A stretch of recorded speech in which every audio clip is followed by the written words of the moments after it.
É muito bom a gente poder, juntamente com os nossos irmãos, se chegar diante de Deus com um coração disposto a buscá-lo, a adorá-lo, a receber dele graça, favor, a receber dele instrução para as nossas vidas. Eu gostaria, nessa noite, que nós pudéssemos nos colocar diante do Senhor em oração, clamando a Deus pelas famílias da igreja, clamando a Deus por sua misericórdia nas nossas vidas, clamando a Deus por esse momento de culto ao Senhor, intercedendo a Deus pela vida de Gessiva, de Eber, que de forma tão trágica perdeu o pai. Que Deus possa consolar o coração desses irmãos. Diácono da igreja da Madalena, Petrônio, conhecido de muitos de vocês, faleceu ontem num acidente e hoje foi sepultado. Que Deus possa trazer consolo e conforto ao coração dessa família. Vamos nos colocar diante de Deus em oração nesse momento agora e clamar uns pelos outros. Lembre da família que Deus confiou a você durante esse mês, para que você ore por ela, pelo seu crescimento, bem-estar, para que o Senhor possa suprir cada uma das suas necessidades em Cristo Jesus. Ore pela pessoa que está do seu lado, para que Deus fale ao seu coração. Ore pelo seu pastor, que tem a responsabilidade de pregar a palavra de Deus, que o Senhor dê graça, poder para falar, não das suas ideias, mas do que Deus deseja falar ao coração do seu povo nessa noite. Pai bendito, Deus de amor e misericórdia, nos achegamos mais uma vez diante do Senhor, nesse momento agora, com o nosso coração disposto a ouvir a Tua voz. Não viemos aqui para ouvir voz de homens, mas ouvir a voz do Senhor. Fala, pois, ao nosso coração com graça, Senhor. Somos o Teu povo, amamos o Senhor, conhecemos a Tua verdade. Estamos aqui por Tua causa, pois queremos Te cultuar, celebrar o Teu nome, Senhor. Queremos manifestar nossa gratidão pela salvação que o Senhor nos concedeu em Cristo Jesus. Queremos chegar diante do Senhor com sinceridade de alma e confessar ao Senhor as nossas culpas e pecados, receber do Senhor graça, perdão, favor. Vem, Senhor Deus, e manifesta a Tua glória entre nós nessa noite, aqui nesse lugar. Que cada pessoa que está aqui presente nessa noite possa sair daqui modificado e transformado na sua vida pela Tua palavra. Queremos colocar nas Tuas mãos a vida de cada um dos nossos irmãos, que o Senhor possa agir com favor e graça aos seus corações. Pedir que o Senhor socorra, console, conforte os corações aflitos e sofridos, ó Pai amado, pela perda de pessoas queridas. Tem misericórdia de nós, ó Senhor Deus, e nos socorre nos nossos conflitos e nas dificuldades que enfrentamos na vida, pois dependemos e esperamos somente no Senhor, pois Tu és o nosso Deus. E por isso nosso coração descansa, porque sabemos que o Senhor pleiteia a nossa causa, de que o Senhor tem cuidado de nós e que o Senhor protege e acolhe o Teu povo na Sua presença. Nós queremos nessa noite colocar a nossa vida diante do Senhor, para que Tu nos sonde o coração, nos conheça, corrija em nós os caminhos maus, porque nós queremos viver uma vida para o Teu inteiro agrado. Fala, pois, ao nosso coração, nos cubra com o sangue de Jesus, nos dê graça para que possamos falar da Tua verdade, Senhor Deus, com ousadia.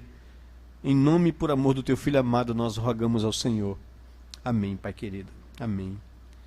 Meus amados, vamos abrir nossas Bíblias lá no Evangelho segundo Lucas, no capítulo 15.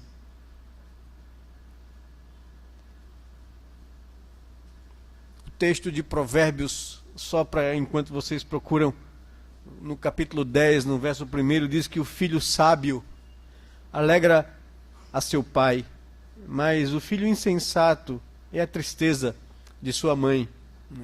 E Lucas capítulo 15, do verso 11 ao verso 32, nos fala sobre rebeldia e desonra no seio ou no meio da família. E eu gostaria de tomar esse texto para que nós pudéssemos meditar nele nessa noite. Neste mês de maio, onde se celebra o mês da família, nós temos procurado trabalhar sobre os valores da palavra de Deus acerca da família. Este mês se enfatiza sobre o mês das noivas, o dia das mães. Na IPB hoje se comemora o dia do jovem presbiteriano, né? Então, tudo a ver com família. E aproveitando essa data, esse mês, e influenciado pela mensagem trazida pelo missionário Márcio, deixa eu confessar logo aqui o meu pecado, enquanto ele pregava, eu estava ali, né, anotando tantas coisas na minha mente que Deus falava no meu coração ali no texto. Eu resolvi não ser nada autêntico e pregar o texto que ele pregou para trazer uma palavra aos seus corações, aos nossos corações nessa noite. Eu gostaria de expor Lucas capítulo 15, verso de 11 a 32, a chamada parábola do filho pródigo. Falar sobre rebeldia, falar sobre arrependimento verdadeiro, falar sobre misericórdia e graça estendida ao coração daquele que chega diante do Senhor, arrependido, confessando sua culpa. Vamos então abrir nossas Bíblias no texto de Lucas capítulo 15, verso de 11 a verso 32, quando a palavra de Deus nos diz assim, que certo homem tinha 2 filhos. O mais moço deles chegou para o pai e disse: Pai, dá-me a parte dos bens que me cabe. E ele lhes repartiu os haveres.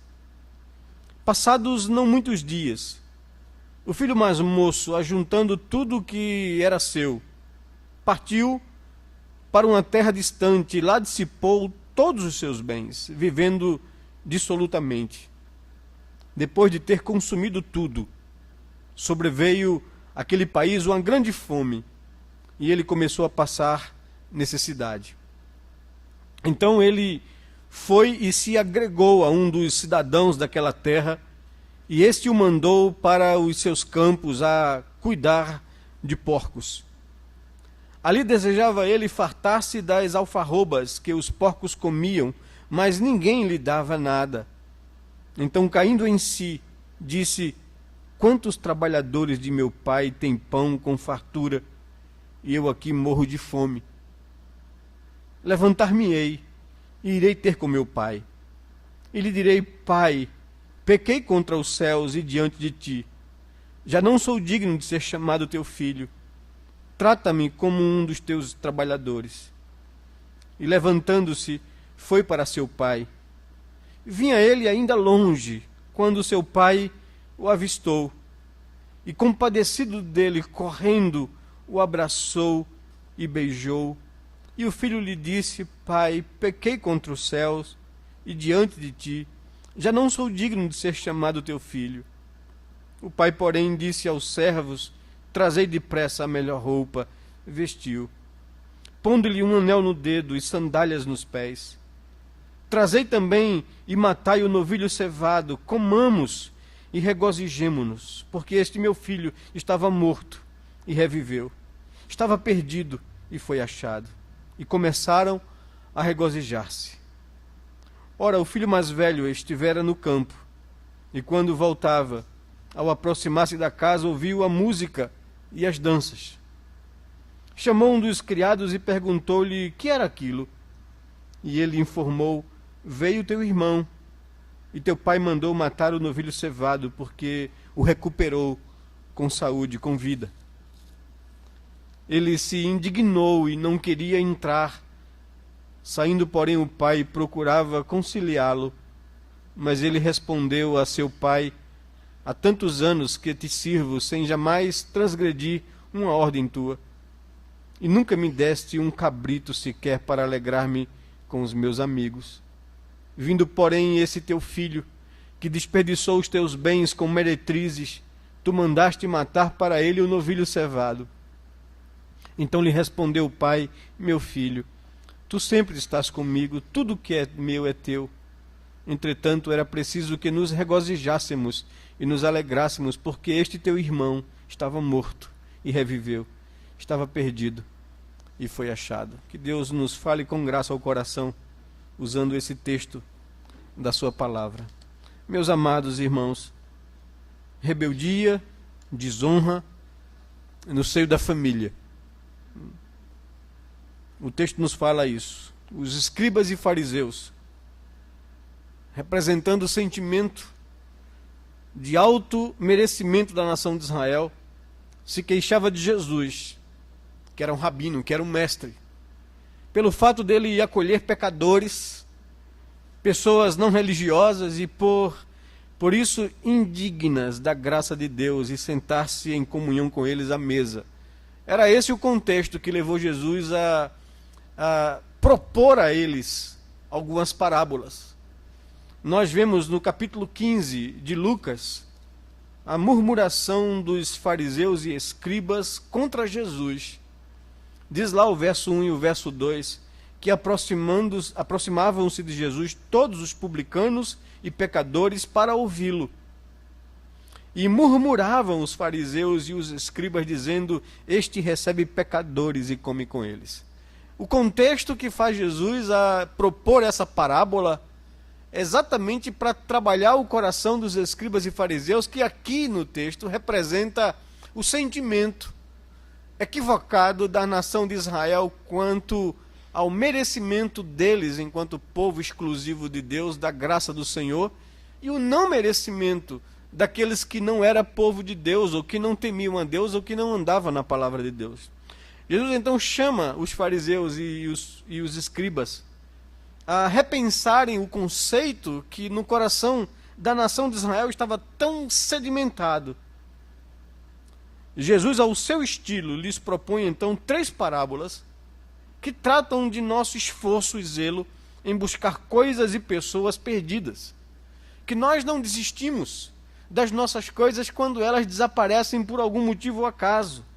Ovelha perdida é a primeira parábola, o dracma perdido e agora o filho perdido. Quer sejam coisas, quer sejam pessoas, quando nós perdemos essas coisas, nós vamos atrás, nós não desistimos dela. Assim também é Deus com relação à sua criação, o ser humano. Deus não desiste das pessoas, por mais que elas se rebelem contra Ele. E Jesus quer ensinar isso aos escribas e fariseus, para que eles repensem o conceito de automerecimento e de juízo sem misericórdia para as outras pessoas. Ele então propõe essas parábolas. Eles exortam, concluindo, a não colocar seus interesses em coisas injustas e terrenas e secundárias, a não cometerem um erro em colocar sua esperança e seus esforços em automerecimento. E aí então, ao final dessas 3 parábolas, ele propõe uma quarta parábola, e exorta. No versículo 14 e versículo 15 do capítulo 16, ele diz: os fariseus que eram avarentos ouviam tudo isto e o ridicularizavam.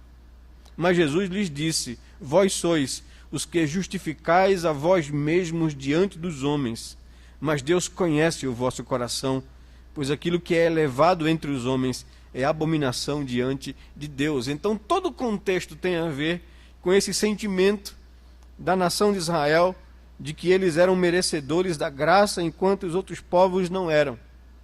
O texto de Lucas, capítulo 15, do verso 11 ao verso 32, a parábola do filho pródigo, assim conhecida, nos fala então da rebelião e desonra e afronta do filho ao pai.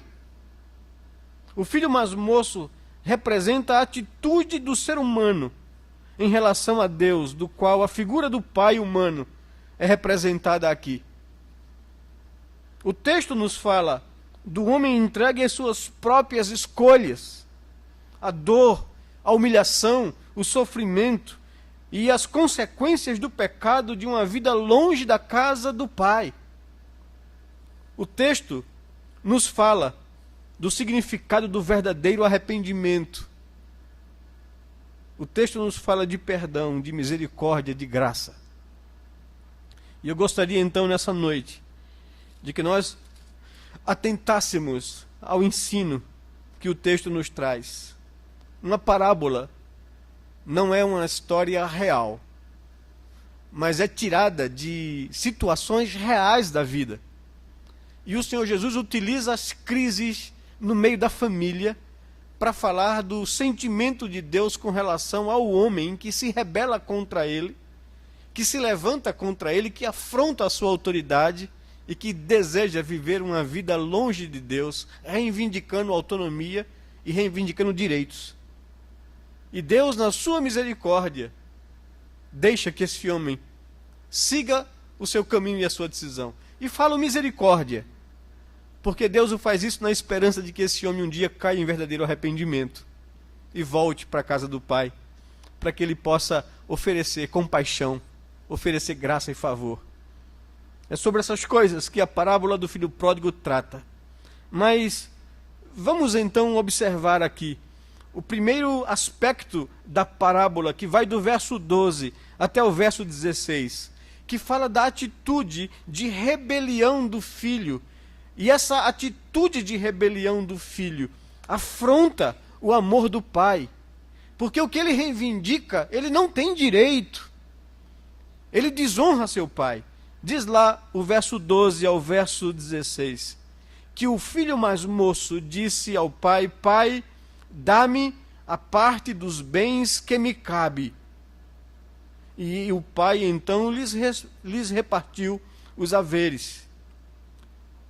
Passado muitos dias, o filho mais moço, ajuntando tudo o que era seu, partiu para uma terra distante, e lá dissipou todos os seus bens, vivendo dissolutamente.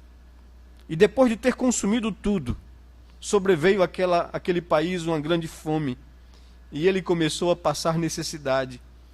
Então ele foi e se agregou a um dos cidadãos daquela terra, e este o mandou para os seus campos a cuidar de porcos. Ali desejava ele fartar-se das alfarrobas que os porcos comiam, mas ninguém lhe dava nada. Essa primeira parte, então, fala da rebeldia, de uma reivindicação injusta ou de uma reivindicação de direitos do qual ele não tinha. Fala do distanciamento do homem de Deus e das consequências desse distanciamento do homem de Deus, que é humilhação, que é sofrimento, que é uma vida que não vale a pena ser vivida.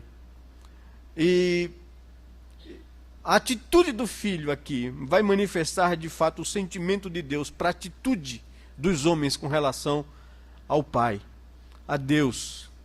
O filho mais moço chega diante do pai e faz uma afronta, porque o que ele pede do pai aqui não é justo e ele não tem direitos disso. Ele chega para o pai e diz: Pai, dá-me a parte dos bens que me cabe na herança.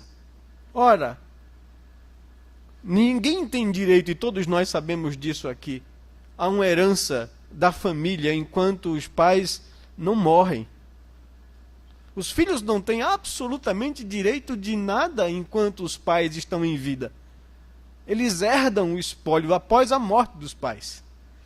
O que o filho manifesta aqui no seu coração é o desejo, e o descaso, e a desonra para com relação ao seu pai. Ele não se importa com o seu pai, se importa com o que vem após a morte do seu pai. O que ele deseja, e ele manifesta isso, é que o pai morresse, para que ele tivesse logo direito à herança. Que o pai para ele era um empecilho dele gozar das benesses do qual o coração dele estava atento. Os valores dele estavam em coisas materiais. Ele queria gozar daquilo que é produto do trabalho do seu pai. E com isso ele desonra o seu pai. E com isso ele afronta o seu pai. E com isso ele diz em outras palavras para o seu pai: o que eu desejaria de fato e verdade é que o senhor morresse para eu poder ter direito àquilo que me cabe no espólio. É isso que ele está dizendo ao pai. Dá-me a parte que me cabe da herança. O filho não tinha direito algum, a não ser que seu pai morresse. Sua atitude egoísta, rebelde, afronta e desonra o seu pai. É isso que o texto começa a nos mostrar. O que lhe cabia de fato, meus irmãos, segundo a lei do Antigo Testamento, era a disciplina. E se isso não resolvesse, era uma denúncia diante dos anciãos da cidade. E se isso não resolvesse, era morte. A lei de Deus, em proteger a instituição que Ele mesmo criou, a família, estabelece uma conduta de valores muito elevada, porque Deus diz que aquele homem ou aquela mulher que quebra o laço de exclusividade feito na aliança do casamento merecia a morte. Quando o homem era infiel ou uma mulher era infiel, eles eram apresentados, a parte que foi vítima denunciava diante das autoridades dos anciãos e a pessoa era julgada e morta por apedrejamento. Por que Deus fazia isso? Porque Deus queria preservar no coração do homem temor à instituição que Ele criou, a família. E que não queria que a família fosse tratada com leviandade. Que compromisso, que aliança feita entre partes deveria ser honrado. A mesma coisa com relação aos filhos. Deuteronômio capítulo 21, verso 18, nos aponta para esse tipo de atitude que o filho mais moço aqui estava se pondo na condição de ser julgado e condenado.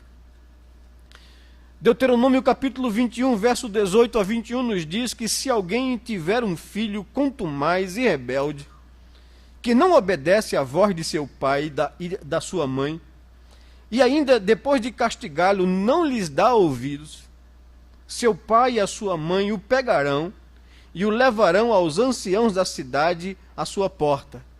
E lhes dirão: este nosso filho é rebelde e contumaz, não dá ouvidos à nossa voz, é dissoluto e beberrão. Então todos os homens da sua cidade o apedrejarão até que morra. Assim eliminarás o mal do meio de ti, todo Israel ouvirá e temerá. Era isso que lhe cabia por parte do pai, diante da afronta e da reivindicação dele. O pai não teria nenhuma obrigação de repartir bem com aquele filho. Ele poderia acusar o filho. Ele poderia levar o filho a juízo. Mas não fez. O que lhe cabia de fato era condenação. Mas o pai não fez. Por quê? Será que o pai era um bonachão? Será que o pai não era alguém que tratava o filho com firmeza e com autoridade? Não é disso que o texto trata. O texto diz que aquele pai, pelo final da história, libera o filho e dá ao filho aquilo que ele não tinha direito, na expectativa e esperança desse filho um dia cair em si e se arrepender da atitude do seu coração. O pai o deixa e lhe dá o que ele pede, por misericórdia, na expectativa de vê-lo arrependido. É isso que conduz ao pai a repartir o que é de direito. Mas é interessante uma outra coisa, observar que na nossa pressa em ir para o texto, o filho não está pedindo isso para ir embora de casa. Claro que essa é a intenção do coração dele. E claro que o pai conhecia esse risco dele, em posse de bens, querer viver a sua própria vida longe do pai, sem se submeter a ele. O que demonstra a atitude da raça humana e do ser humano em relação a Deus. Qual foi o pecado de Adão, se não esse? De querer reivindicar de Deus a autonomia sobre sua vida, de ter o direito de tomar suas próprias decisões, de não querer viver em submissão a Deus. É essa a sugestão e a tentação do diabo a eles. Se vocês comerem da árvore que ele disse que vocês não comessem, se tornarão como ele, conhecedores do bem e do mal. Vocês terão autonomia na vida de vocês. Vocês não precisarão mais de Deus ou de viver submisso a Ele. Vocês serão iguais ou como Ele. E é isso aqui que o filho reivindica: o direito de tomar suas próprias decisões na vida, o direito de fazer aquilo que mais lhe agrada ao coração. Ele não quer viver em submissão, não quer viver debaixo das normas de Deus, e assim é a atitude do coração humano. O homem não quer se submeter à lei de Deus, à palavra de Deus e à orientação de Deus. Ele quer viver segundo a sua própria vontade, segundo o que pede o seu próprio coração. E aí o texto desencadeia as consequências de uma vida em rebelião, uma vida que afronta a autoridade e a santidade do pai. E aqui esse filho mais moço, de posse daquilo que reivindicou, do direito de ter, do direito de tomar suas próprias decisões, diz o versículo 13, que passado não muitos dias após aquela situação, o filho mais moço ajunta tudo o que era seu e parte para uma terra distante. E é uma coisa que a rebelião e que o pecado faz com relação ao homem: o distancia de Deus, o leva para longe de Deus. E aquele filho vai para uma terra distante, para longe da casa do seu pai, do cuidado, da vista do seu pai. E vai, e lá ele dissipa tudo o que tem direito ou que recebeu. Ele destrói toda a sua vida. Aqui o texto evidentemente está se referindo a bens, mas o que o texto quer representar é que o homem, quando reivindica a autonomia de Deus e que vive uma vida longe de Deus, ele destrói a sua própria vida. Ele destrói a sua própria liberdade, com a qual ele tanto valorizava e queria. Essa falsa liberdade de não depender de Deus. Ele destrói a sua vida, esse dom magnífico e maravilhoso que Deus lhe concedeu. Ele destrói a sua própria dignidade de ter sido criado à imagem e semelhança de Deus. O homem, longe de Deus, se destrói. É isso que a palavra quer nos ensinar. Ele vai, e distante de Deus, dissipa todos os seus bens e vive uma vida dissoluta, longe de Deus. E depois de acabar com tudo o que ele tinha, o que ele adquiriu do pai, sobrevém o dia mau, chega àquela terra uma grande fome, e ele começa a passar necessidade. O homem longe de Deus vai de fato experimentar humilhação, vai de fato viver uma vida indigna, vai de fato se autodestruir. E é aquilo que aquele jovem começa a passar. Ele foi passando necessidade, passando fome, não tendo recursos de onde tirar para sobreviver. Ele se ajunta a uma das pessoas grandes, uma das pessoas ricas daquela terra, que manda ele cuidar de porcos. E isso aqui para o judeu era uma agressão muito forte. Esse animal para o judeu era um animal impuro, do qual eles não comiam, do qual eles não criavam, do qual era um animal estranho a eles. Deus colocou dessa forma para que eles pudessem entender e discernir entre coisas boas e coisas más, entre coisas justas e injustas. E o porco era de fato um animal do qual o judeu não tinha proximidade, mas agora um israelita, um filho de Israel, por necessidade, por rebelar-se contra o pai, por queimar tudo que o pai lhe concedeu, passa agora a cuidar de porcos. E não somente isso. Ali ele desejava se fartar das alfarrobas que os porcos comiam, mas ninguém lhe deixava isso. Queria comer a comida que dava a porcos.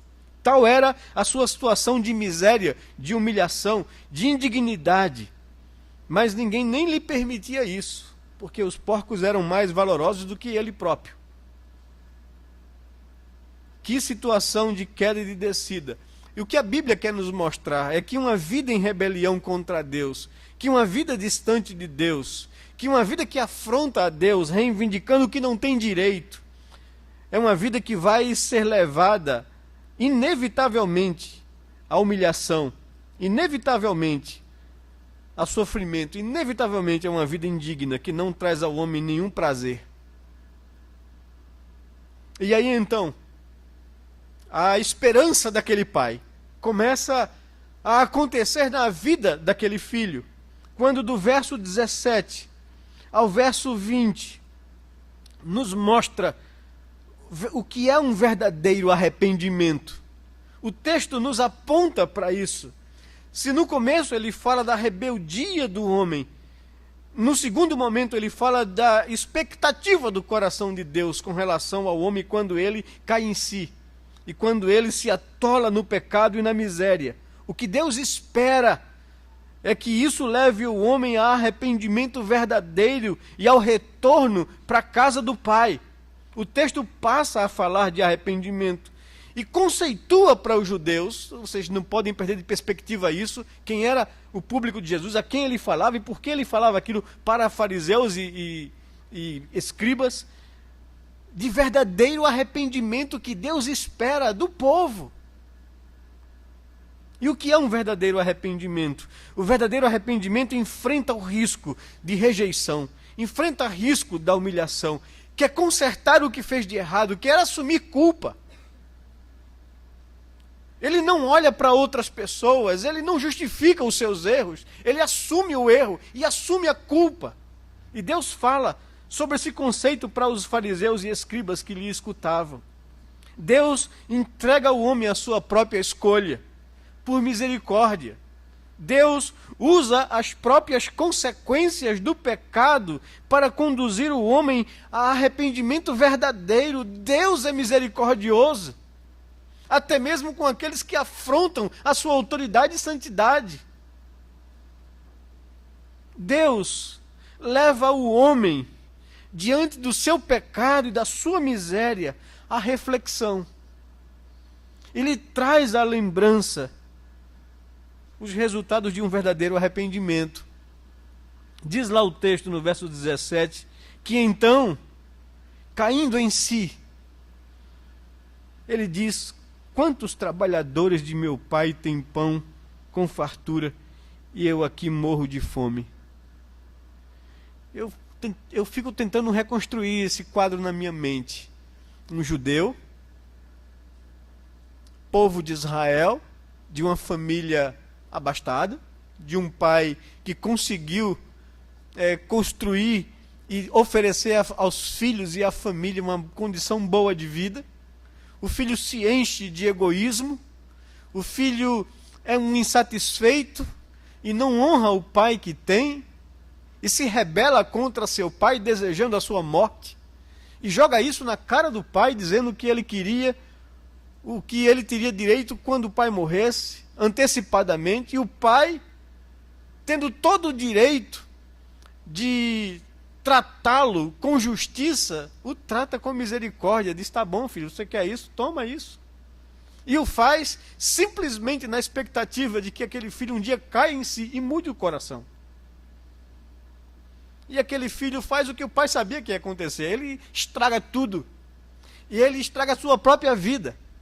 E ele chega numa posição de indignidade tal que vai até cuidar de porcos, sendo filho de um homem de boa vida.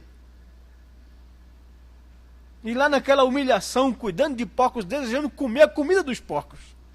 E ninguém permitindo isso para ele. Ele cai em si e pensa: puxa vida, o que é que eu fiz da minha vida? Na casa de meu pai, quantos trabalhadores comem com dignidade, vivem com dignidade. Meu pai é um homem justo, até com seus empregados. E eu aqui, comendo e desejando comer comida de porcos. Ele cai em si.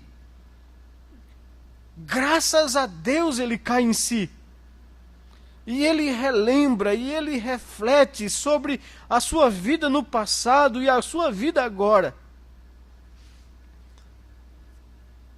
Toma uma decisão, porque um verdadeiro arrependimento não é só um remorso na alma, mas toma uma decisão de conserto, toma uma decisão de agir para mudar a sua realidade. Levantar-me-ei, diz ele no verso 18, e irei ter com meu pai, e lhe direi, eu vou confessar ao Pai a minha culpa, a minha indignidade, eu vou dizer a meu pai, Pai, pequei contra o céu e pequei diante de ti, já não sou digno de ser chamado teu filho, trata-me como um dos teus trabalhadores. São 4 coisas que ele tem consciência aqui e ele esboça na sua confissão. Primeiro, é que todo pecado que a gente comete é contra Deus em primeiro lugar. É a consciência do mesmo Davi arrependido. Pequei contra ti primeiramente. Não, eu sei que eu desonrei a casa de um homem, eu sei que desonrei uma mulher, eu sei que trouxe maldição sobre Israel, o meu pecado, mas eu sei, Deus, que em primeiro lugar o meu pecado afrontou a tua santidade e atingiu o Senhor. Eu pequei contra ti em primeiro lugar, antes de cometer pecado contra Urias, contra Batseba e contra Israel. Contra a minha casa eu pequei contra ti em primeiro lugar, Senhor. E o filho aqui demonstra verdadeiro arrependimento quando tem consciência de que o pecado dele, em primeiro lugar, foi contra Deus, foi contra os céus. Eu desonrei Deus, meu Pai, antes de desonrar o Senhor. Eu desrespeitei a Deus antes de desrespeitar o Senhor. Ele tem consciência disso e o que o texto quer nos ensinar é que o verdadeiro arrependimento de uma pessoa tem por princípio que o meu pecado afetou a santidade de Deus. Pequei contra os céus e diante de ti. Pequei contra os céus, meu Pai, em desobedecer a Deus. Pequei contra os céus em desonrar o Senhor. Não sou digno. Reconheço a minha indignidade. Não mereço absolutamente nada, nenhuma misericórdia da tua parte. Sou indigno de ser chamado teu filho. Trata-me como qualquer um dos teus trabalhadores. Esse é um arrependimento verdadeiro que Deus quer ensinar à nação de Israel, aos fariseus e aos escribas. E aí, além de reflexão, além de decisão de levantar-me para confessar a minha culpa e o meu pecado, diz que ele executou a sua ação, no verso 20, ele levanta-se e foi para seu pai, foi buscar conserto, foi reparar a sua falta, tendo consciência de que todo pecado é dívida contra alguém. Todo pecado que eu cometo, eu feri a alguém, eu agredi a alguém, eu defraudei a alguém, e por isso eu preciso reparar com quem eu defraudei, com quem eu atingi, quem foi afetado pela minha culpa e o meu pecado. Vou consertar o que eu fiz de errado. Verdadeiro arrependimento. Enfrenta o risco. Resolve o problema, deseja consertar o mal feito. Reflexão, lembrança, é resultado de verdadeiro arrependimento. Ele cai em si. Verdadeiro arrependimento nos move em direção ao conserto. Verdadeiro arrependimento nos faz assumir culpa e pecado. Pai, pequei contra os céus, pequei contra o Senhor. Verdadeiro arrependimento é fruto, meu querido, de intercessão do Pai. Porque o versículo 20 nos revela uma outra coisa. De que aquele filho se levanta e foi para seu pai. E vinha ainda ele muito longe, quando seu pai o avistou. E aí isso vai mostrar que o pai, não sei quanto tempo durou essa distância, não sei quanto tempo durou essa fase de pecado, de vida dissoluta, não sei quanto tempo durou, o texto não nos diz. E não importa quanto tempo dure. O que o texto quer nos ensinar é que Deus vive na expectativa de ver-me arrependido voltar para casa. Que um pai nunca esqueceu do filho que saiu de casa, que o pai viveu atentamente na expectativa de ver um dia aquele filho voltar.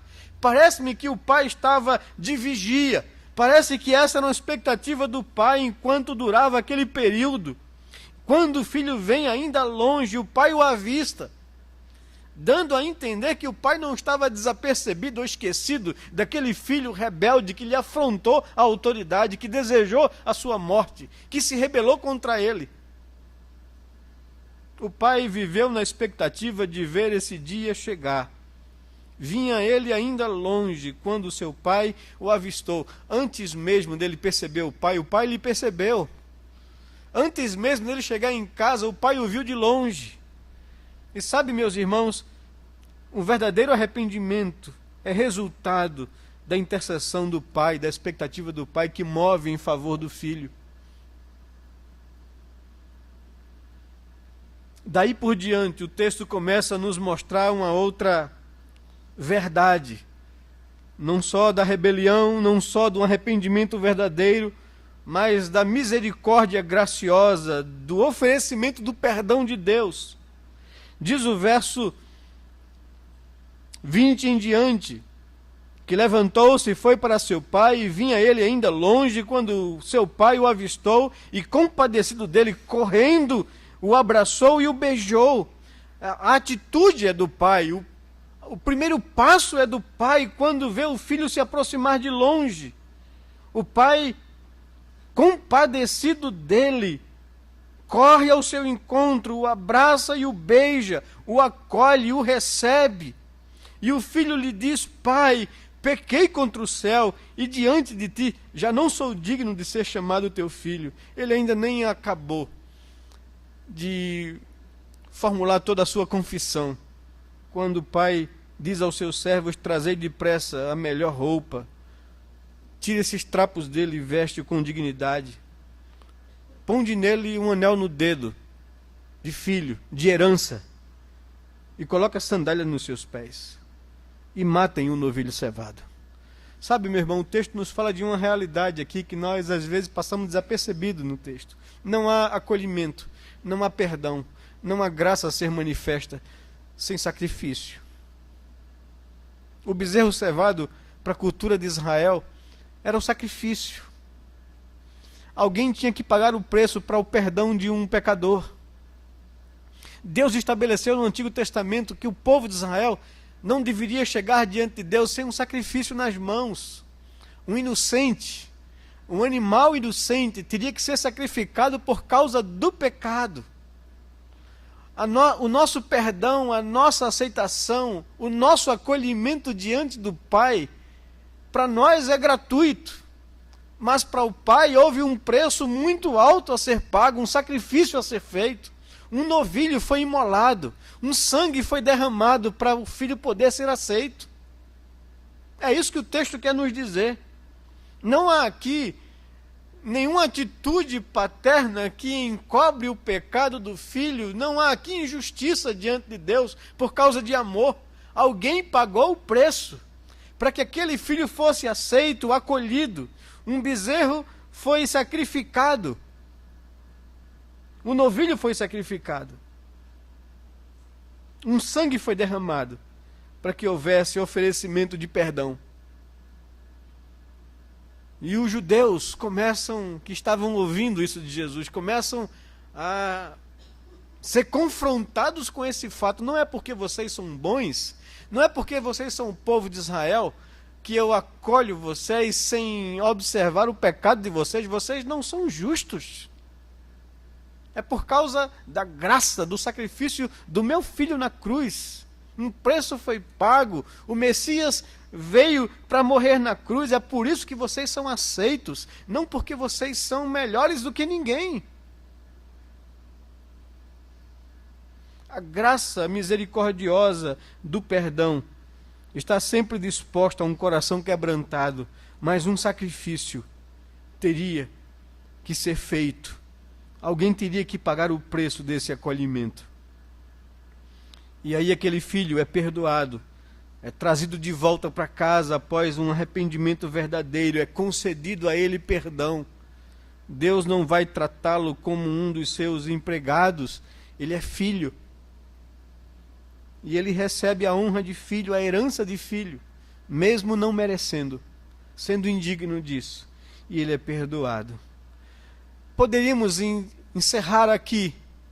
O Evangelho seria anunciado aqui, demonstrando a atitude de rebeldia humana, demonstrando a expectativa de verdadeiro arrependimento e confissão de pecado, em busca de resolver o mal feito. Anuncia-se o sacrifício de Cristo na cruz, o novilho cevado, para acolher o homem arrependido. Mas o texto tem uma observação a nos chamar a atenção, porque nós podemos, à semelhança de Israel, achar que nós somos justos, porque nós não estragamos a vida que Deus nos concedeu, porque nós não estamos distantes de Deus, nós não estamos gastando a nossa vida dissolutamente, nós continuamos na casa do Pai, nós adoramos a Deus, estamos aqui em culto, nós oramos ao Senhor, damos os nossos dízimos e ofertas, nós participamos da igreja, damos o nosso esforço para o trabalho do Senhor avançar. Nós podemos pensar, ou começar a pensar, que por causa dessas coisas, somos merecedores. Ou Deus deve nos tratar de forma diferente. E aí então aparece a figura do filho mais velho, para nos chamar a atenção se no nosso coração algum tipo desse sentimento encontrou lugar. Diz do verso 25 em diante que, ora, o filho mais velho estivera no campo, e quando voltava, ao aproximar-se da casa, ouviu festa, ouviu música, ouviu alarido. Chamou um dos criados e perguntou: o que é aquilo? O que está acontecendo? E ele informou: o teu irmão voltou. O teu irmão voltou e o teu pai mandou matar o novilho cevado, porque o recuperou com vida, porque o trouxe de volta, porque ele não se perdeu. E quando se espera misericórdia e alegria por causa de um irmão resgatado pelo pai, o sentimento do filho que ficou em casa, do filho mais velho, revela o mesmo tipo de rebeldia, o mesmo tipo de afronta, o mesmo tipo de insatisfação do mais moço. A diferença é que o mais moço teve coragem de peitar o pai e sair de casa. O mais velho tinha o mesmo sentimento no coração, mas não tinha coragem disso. Temia e ficou, por senso de obrigação, insatisfeito, se achando merecedor de coisas. E manifesta isso, e vomita isso, e revela isso. Diz o verso 28 que ele se indignou com a atitude de misericórdia do pai em relação ao mais moço, e não queria entrar, ficou beiçudo, ficou lá fora, ficou carrancudo, não quis entrar. E o pai tomou conhecimento disso, o pai percebeu isso. E o que é que o pai faz? Né? O pai sai ao encontro dele, procura conciliá-lo, trazendo ele a refletir sobre o seu coração, sobre o texto que nós lemos aqui no culto, que Deus quer misericórdia da nossa parte e não juízo, que o meu tratamento com as outras pessoas deveria ser o mesmo tratamento que eu recebi de Deus, um tratamento de misericórdia. E quantas vezes nós somos juízes das outras pessoas, quantas vezes nos achamos mais justos do que as outras pessoas, e nos chateamos com Deus quando Deus agracia, abençoa os outros, e nos comparamos com as outras pessoas achando que nós somos melhores que elas. Esse estava tão perdido quanto o outro. O pai procura conciliá-lo, mas ele responde a seu pai: há tanto tempo que te sirvo sem jamais transgredir uma ordem tua, e nunca me deste um cabrito sequer para alegrar-me com os meus amigos. Alguém já falou acerca de oração, de colocar diante de Deus os desejos da nossa alma, de ser franco com Deus naquilo que a gente sente no coração, de compartilhar com Deus os nossos sonhos, projetos pessoais. E às vezes nós não fazemos isso na expectativa de que Deus adivinhe, não é? E Deus adivinha, Ele conhece o nosso coração. Mas Deus estabeleceu que não é isso que Ele quer. Eu fico pensando, se fosse isso verdade, essa prática fosse alguma coisa aprovada pela palavra de Deus, aquele cego Bartimeu, não é? Que há tantos anos esperou aquele momento de Jesus passar diante dele lá em Jericó, ele poderia dizer assim: não, eu creio num Deus soberano, Ele conhece o meu coração, Eu vou ficar aqui sentado na beira do caminho, vou cruzar meus braços e quero ver se ele vai passar por aqui e vai me perceber. Às vezes é assim que nós fazemos. Nós temos expectativas no nosso coração, mas nós achamos que Deus deveria atender os nossos desejos sem que precisássemos chegar para Ele para colocar as nossas necessidades e os sonhos do nosso coração. Não é assim que Deus quer agir conosco. Deus quer que, como um filho chegue para depender do pai, nós cheguemos diante dele para colocar diante dele os nossos sonhos, os nossos desejos, em oração. E ele atende para mostrar a sua bondade, a sua paternidade, o seu amor e misericórdia. Eu fico imaginando se Bartimeu cruzasse os braços e começasse lá a murmurar no seu coração: quero ver se ele vai passar por aqui e vai olhar para mim. Tem 3 anos que eu desejo isso no coração. Quero ver se ele é Deus. É assim que a gente age muitas vezes com Deus. E aquele filho viveu com o pai numa relação completamente equivocada que muitas vezes nós vivemos. Nós não saímos para pecar porque temos medo do que Deus pode fazer com a gente. Mas se eu soubesse que Deus não faria alguma coisa comigo, até que eu iria. É uma relação de medo. É uma relação de obediência por obrigação. É uma relação onde eu não vejo Deus como um pai misericordioso, e sim como um juiz. Que se eu der um passo fora da linha, ele manda um raio na minha cabeça.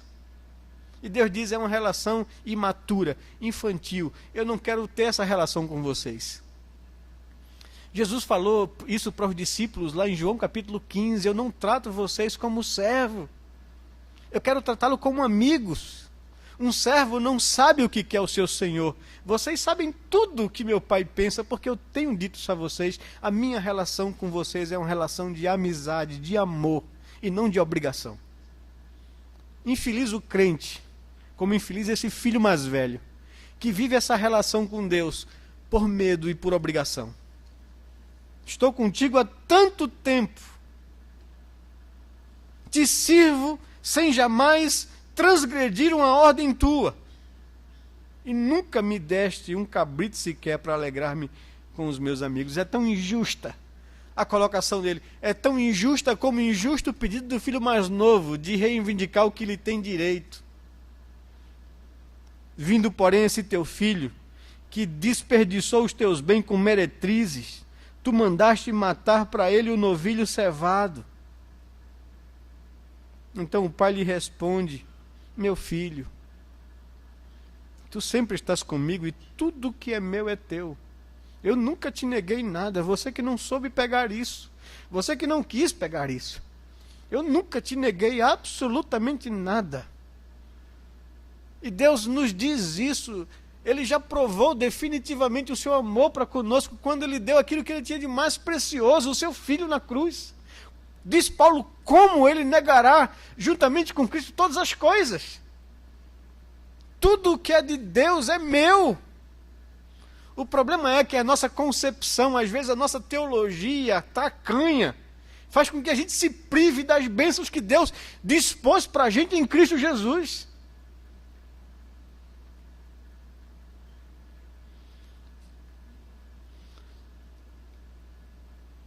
Tu sempre estás comigo, meu filho, tudo que é meu é teu. Eu nunca deixei de olhar para você como olhei para outro irmão. Mas você parece que não percebe isso. Que a rebeldia do teu coração, a insatisfação do teu coração não te deixa ver isso. Da mesma forma que o filho mais moço teve que um dia cair em si, o filho mais velho precisava cair em si também. E aqui Deus mostra que a misericórdia é aquilo que ele tem para oferecer para um homem arrependido. Que Deus é bondoso em todas as coisas, que Deus se alegra mesmo com uma pessoa que lhe afronta, que é insatisfeita com ele, que não o respeita, mas quando esse homem cai em si, arrependido, o que ele tem a oferecer por causa de Cristo é misericórdia. Entretanto, diz o versículo 22, era preciso que nos regozijássemos e nos alegrássemos, porque este teu irmão estava morto e reviveu, estava perdido e foi achado. Eu queria encerrar com vocês, lhe chamando, meu irmão, a uma reflexão diante do exposto pela palavra de Deus. Que tipo de filho eu tenho sido do Pai? Que tipo de atitude e sentimentos povoam o meu coração com relação a Deus? Que tipo de relacionamento eu me impus com Deus? É um relacionamento de obrigação? De obediência por medo de castigo? É uma obediência de esperar o momento que eu possa me distanciar para viver aquilo que eu acho que é melhor para a minha vida? Eu digo a você, longe de Deus, você só vai experimentar sofrimento. Perto de Deus, sem atitude correta no coração, você só vai experimentar insatisfação. Ele quer te chamar para um relacionamento diferente com Ele. Ele quer te chamar para um relacionamento de pai para filho, de amor e não de obrigação. Deus deseja nessa noite nos mostrar que a atitude do homem com relação a Ele é uma atitude de rebelião e desonra, mas que Ele às vezes deixa o homem viver a sua própria escolha por misericórdia, dando tempo para esse homem se arrepender e chegar de volta a Ele, com sinceridade de coração, buscando conserto, confessando sua culpa. E o que Ele vai oferecer? Ele já ofereceu a vida do seu filho na cruz. O sacrifício foi feito para que você fosse aceito. E nessa noite, Ele te chama para ser aceito mais uma vez na sua presença e gozar verdadeira comunhão das bênçãos que Ele te proporcionou em Cristo Jesus. Eu queria chamá-lo nessa noite à reflexão. Eu queria pedir a você que busque a Deus em oração, que deixe o Espírito Santo falar e aplicar essas verdades à tua vida. O que você precisa de Deus nessa noite?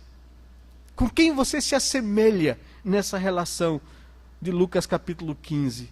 Que Deus nos abençoe, que Deus nos dê a graça de podermos viver uma vida com Ele, de forma tal que haja satisfação e prazer, de forma tal que Deus se alegre e se agrade da nossa vida. Vamos orar, vamos baixar nossa cabeça e vamos falar com o nosso Deus nesse momento agora.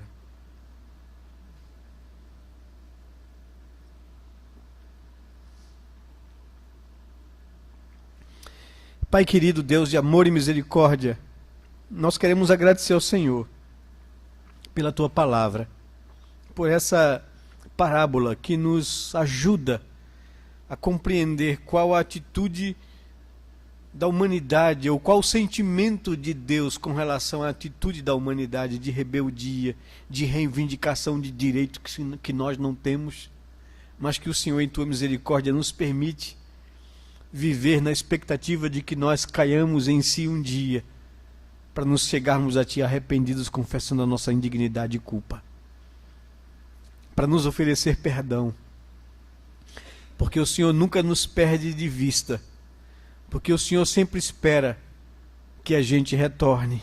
Da mesma forma, Pai, eu sei que há pais e mães aqui nessa noite que também vivem esse dilema com filhos que estão distantes, espiritualmente falando, que estão vivendo dissolutamente em pecado, se rebelando contra o Senhor, contra os seus pais.